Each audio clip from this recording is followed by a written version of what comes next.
தனுசு ராசிக்காரர்களுக்கெல்லாம் இந்த அடுத்த 30 நாட்கள் எப்படி இருக்க போகிறது என்பதை பார்க்கிறோம். அது என்ன, அடுத்த எல்லாமே சேஞ்ச் ஓவர் ஆகுது. இன்னொரு ஒரு மாதத்தில் மார்ச் 20க்குள்ளே பெரிய பெரிய காரியங்கள்லாம் நடக்குது. அது என்ன பெரிய பெரிய காரியம்? மிக முக்கியமான காரியம் என்னவென்றால், பாயிண்ட் நம்பர் 1 என்ன அப்படின்னு பார்த்தீங்கன்னா, 2 சனீஸ்வர பகவான், 2 குடையவன் 3ஆம் இடத்து 2 குடையவன் 4ஆம் இடத்திற்கு செல்கிறார். இது என்ன சார், இது அர்த்தாஷ்டம சனின்னு சொல்லுவாங்க, இப்படி தான் சொல்லுவாங்க. அவர் சுனாமி பாய்ஸ் இல்லை ஆல்வேஸ் டெல்லிங் நெகட்டிவ். ஸோ அப்போ 4ஆம் இடத்துல சனி பகவான் இருக்கும் பொழுது என்ன ஆகும்? அடுத்ததாக 4ஆம் இடத்துல இருக்கக்கூடிய சனி பகவான் 4, 5, 6 பார்க்கிறார். 10ஆம் இடத்தை பார்க்கிறார். 10ஆம் இடத்தை சனி பகவான் பார்த்தா என்ன ஆகும்? 10ஆம் இடத்தை பெரும்புகழ் உண்டாகும். சனி பகவான் 10ஆம் இடத்தை பார்க்கும் பொழுது நீங்கள் இதுவரை எட்டாத உயரத்தை நீங்கள் தொடுவீர்கள். பெரிய பெரிய தொழிலதிபராக போகிறீங்க. உலக தனுசு ராசிக்காரர்கள்லாம் நன்றாக புரிந்து கொள்ள வேண்டும். தனுசு ராசிக்காரர்கள் பிராண்ட் ஆகிற பீரியடே இதுதான். இதே பீரியடு மிதுனத்தில் இருக்கும்போது வர்ற பீரியடு. மிதுன ராசிக்காரங்க, மீன ராசிக்காரங்க எல்லாருக்குமே இந்த 10ஆம் இடத்தோடு சனி பகவான் தொடர்பு பெறுகிறார். 10லே சனி வந்தால் பிராண்ட் ஆவீங்க. ஸ்ரீமடம், உலகின் ஒரே விஸ்வரூப விஷ்ணு மாயா சாத்தன் மடம், ஜோதிட உலகின் சூப்பர் ஸ்டார் பிரம்மஸ்ரீ ராம்ஜி சுவாமிகள் அழைக்கிறார். ஸ்ரீமடம் வாங்க, சந்தோஷமா போங்க.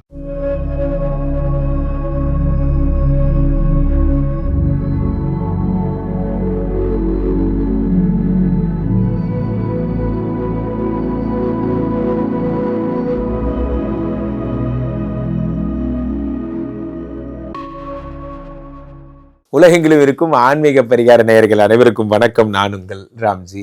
தனுசு ராசிக்காரர்களுக்கெல்லாம் இந்த அடுத்த 30 நாட்கள் எப்படி இருக்க போகிறது என்பதை பார்க்கிறோம். அது என்ன, அடுத்த 30 நாள்? 30 நாட்களில் இந்தி பாஷை கற்றுக்கலாம், 30 நாட்களில் சமஸ்கிருதம் கற்றுக்கலாம், 30 நாட்களில் எல்லாம் பண்ணலாம்னா 30 நாட்களில் வாழ்க்கையும் கற்றுக்கலாம் சார். வாழ்க்கை மாறு சார், அவ்வளோதான். காரணம் என்னவென்றால் 30 நாட்கள் என்ன அப்படிங்கிறது உங்களுக்கு ரொம்ப சென்சிட்டிவான 30 நாட்கள். ஏன் சென்சிட்டிவான 30 நாட்கள்? முக்கியமாக இந்த 20ஆம் தேதி தொடங்கி வர, இன்றைக்கி வந்து இப்போ 19, 20 தேதி தொடங்கி மொத்தமாக உங்களுக்கு டோட்டலாக எல்லாமே சேஞ்ச் ஓவர் ஆகுது. இன்னொரு ஒரு மாதத்தில் மார்ச் 20க்குள்ளே பெரிய பெரிய காரியங்கள்லாம் நடக்குது. அது என்ன பெரிய பெரிய காரியம்? மிக முக்கியமான காரியம் என்னவென்றால், பாயிண்ட் நம்பர் 1 என்ன அப்படின்னு பார்த்தீங்கன்னா, 2 சனீஸ்வர பகவான், 2 குடையவன் 3ஆம் இடத்து 3 குடையவன் 4ஆம் இடத்திற்கு செல்கிறார். இது என்ன சார், இது அர்த்தாஷ்டம சனின்னு சொல்லுவாங்க, இப்படி தான் சொல்லுவாங்க. அவர் சுனாமி பாய்ஸ் இல்லை ஆல்வேஸ் டெல்லிங் நெகட்டிவ். ஸோ அப்போ 4ஆம் இடத்துல சனி பகவான் இருக்கும் பொழுது என்ன ஆகும் அப்படின்னா, ஒன்றும் ஆகாது. சனி கொடுத்தால் எவர் தடுப்பார்? லாஜிக்னு ஒன்று இருக்கணும். தனுசு ராசிக்காரர்களுக்கு பணம் தரப்போகிறதே 2 சனி தான். அவர் 4ஆம் இடத்திற்கு செல்லும் பொழுது என்ன நடக்கும்னா, அப்போ 4ஆம் இடம் என்பது என்ன அப்படின்னா, 2 தனாதிபதி 4ஆம் இடத்திற்கு வரும்பொழுது வேலையால் கிடைக்கக்கூடிய நற்பலன்கள், வேலையால் கிடைக்கக்கூடிய இன்க்ரிமெண்ட்டு, ப்ரொமோஷன் எல்லாம் வரும். ஒன்று புரிந்து கொள்ள வேண்டும், பேசிக் எல்லாம் குழந்தை கூட தெரியும். என்ன, இன்ஜினியர் சீனியர் இன்ஜினியர் ஆகிட்டார்னா என்ன ஆகும்? பே ஸ்கேல் டிஃப்ரெண்ட் ஆகும். இன்ஜினியர் சீனியர் இன்ஜினியர்னா என்ன ஆகும்? அதுக்கேற்ற மாதிரி உங்களுக்கு பண வரவு என்பது அதிகமாகும். உங்களுடைய எக்ஸ்பென்சஸ்ங்கிறது உங்களுக்கு வந்து ஒரு ரிவ்யூ ஆகும் கம்பெனியில். அதைத்தான் இது காட்டுது. 4ஆம் இடம் என்பது சனி வந்து 4ஆம் இடத்துல இவருன்னு கிடையாதுங்க. 4ஆம் இடத்துல வேறு எந்த கிரகமுமே வரக்கூடாது. ஏன் அப்படின்னா, 4ஆம் இடம் என்பது சுகஸ்தானம். இந்த சுகஸ்தானத்தில் எந்த கிரகம் வந்தாலும் சுகம் பாதிக்கும். இதில் மற்ற கிரகம் வந்தால் லைட்டாக சுகம் பாதிக்கும், இவர் வந்தால் கொஞ்சம் சிவியராக சுகம் பாதிக்கும். அதனால் இவங்கெல்லாம் அர்த்தாஷ்டம சனின்னு சொல்லிட்டாங்க, அவ்வளோதான். மற்றபடி ஏன்னா சனியை பொறுத்த வரைக்கும், சனி கோர்ட்டில் என்ன அப்படின்னா, இவர் பொறுத்த வரைக்கும் பெண்டு கழட்டுறதுங்கிறது இவருடைய பேசிக் ஜாப். இவர் அப்படி தான் பண்ணுவார். 4ஆம் இடத்துல யாரெல்லாம் உத்தியோகத்தில் ஒரு கம்ஃபர்ட் ஜோனில் இருக்கீங்களோ, எனக்கு தெரிஞ்சு நிறைய பேர் கம்ஃபர்ட் ஜோன்லேயே ரொம்ப நாளாக இருக்கான். சார் என்ன சார், நான் பழைய கார்ப்பரேட் கம்பெனியில் இருக்கும்போது கேட்பேன், என்ன சார் இதே கம்பெனிலேயே கிட்டத்தட்ட 20-30 வருஷமாக இருக்கீங்க சார்? பஸ் ஸ்டாண்டு பக்கத்துலேயே இருக்குது சார் வீடு. அப்படியே இறங்கினோன்னா அப்படி பஸ் வந்து இறக்கி விட்டோம்னா கொண்டு கம்பெனியில் விட்டுரும் சார். கம்பெனிலேருந்து விட்டு திரும்பவும் பஸ் ஸ்டாண்டுக்கு போய் இறங்கி வீட்டுக்கு நடந்து போயிடுவேன் சார். நம்ம அவர் சில்ட்ரன்ஸு, என் இப்போ ஒன்றும் மாயக்குட்டியும் அதே தான் பண்ணுது. இப்போ வீட்டு வாசலில் ஒரு பஸ்ஸு நிற்கும், அதில் ஏறி ஸ்கூலுக்கு போயிடுது, திரும்ப பஸ்ஸு கொண்டு வந்து வீட்டில் இறக்கி விட்டுறோம். What is the difference? அப்போ கம்ஃபர்ட் ஜோனை மாற்றுங்க.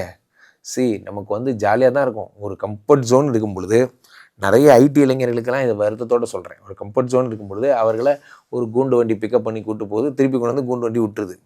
They feel happy. ஆனால் இந்த லைஃப் ஸ்டைல் எத்தனை நாள் வாழ்வீங்க? ஒரு 30-35 வயசு. அதுக்கப்புறமாவது சொந்த காலில் நிற்க தொடங்குங்க, அல்லது இதை விட டஃப் ஜோனுக்கு ட்ரை பண்ணுங்கள். அந்த ஜோன் தான் இந்த ஜோன். நீங்கள் உங்கள் காலை ஊன ஆரம்பிங்க, உங்கள் சொந்த காலில். நீ சொந்த காலிலே நில்லு. இதெல்லாம் சனி பகவான் காட்டுவார். 4ஆம் இடத்துக்கு வரும்போது உயர் கல்வி, உயர் பதவி. இப்போ கீழே இருந்து பூமியிலேருந்து ஒரு விஷயத்தை பார்க்கும்போது உங்கள் பார்வை வேற, மாடியிலேருந்து பார்க்கும்போது உங்கள் பார்வை வேற, பெரிய கட்டடத்து மேலே உயரத்துலேருந்து பார்க்கும்போது உங்கள் பார்வை வேறு. அதே மாதிரி தான் உயரம் போக போக போக என்ன சொல்லுது, பூமி சிறிதாக தெரியும். உயரம் போக வானத்தில் உயரம் போகணும், அதான் முக்கியம். இப்போ அடுத்ததாக 4ஆம் இடத்துல இருக்கக்கூடிய சனி பகவான் 4, 5, 6 பார்க்கிறார். 10ஆம் இடத்தை பார்க்கிறார். 10ஆம் இடத்தை சனி பகவான் பார்த்தா என்ன ஆகும், 10ஆம் இடத்தை பெரும்புகழ் உண்டாகும். சனி பகவான் 10ஆம் இடத்தை பார்க்கும் பொழுது நீங்கள் இதுவரை எட்டாத உயரத்தை நீங்கள் தொடுவீர்கள். பெரிய பெரிய தொழிலதிபராக போகிறீங்க, உலக புகழ் பெற போகிறீங்க, பிராண்டாக போகிறீங்க. தனுசு ராசிக்காரர்கள்லாம் நன்றாக புரிந்து கொள்ள வேண்டும். தனுசு ராசிக்காரர்கள் பிராண்ட் ஆகிற பீரியடே தான் இதே பீரியடு. மிதுனத்தில் இருக்கும்போது வர்ற பீரியடு. மிதுன ராசிக்காரங்க, மீன ராசிக்காரங்க எல்லாருக்குமே இந்த 10ஆம் இடத்தோடு சனி பகவான் தொடர்பு பெறுகிறார்.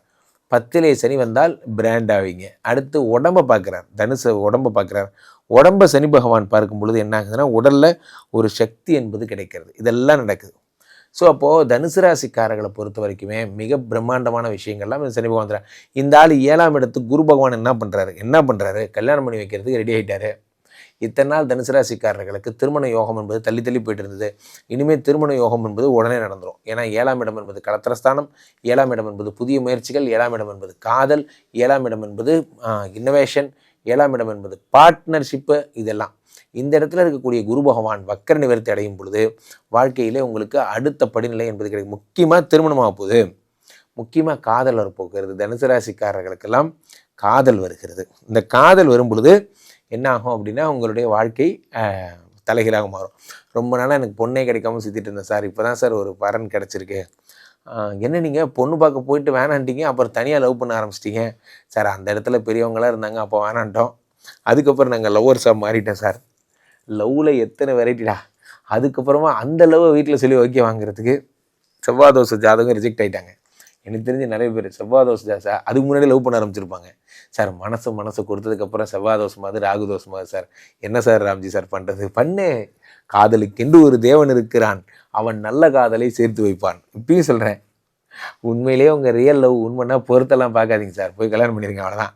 7ஆம் இடத்துல குரு பகவான் வரும் பொழுது உங்களை வீட்டில் ஓகே வாங்கி கொடுத்து கல்யாணம் பண்ணி வைப்பார். அப்போ தனுசு ராசிக்காரர்கள் ரொம்ப சந்தோஷமாக இருக்க போகிறீங்க.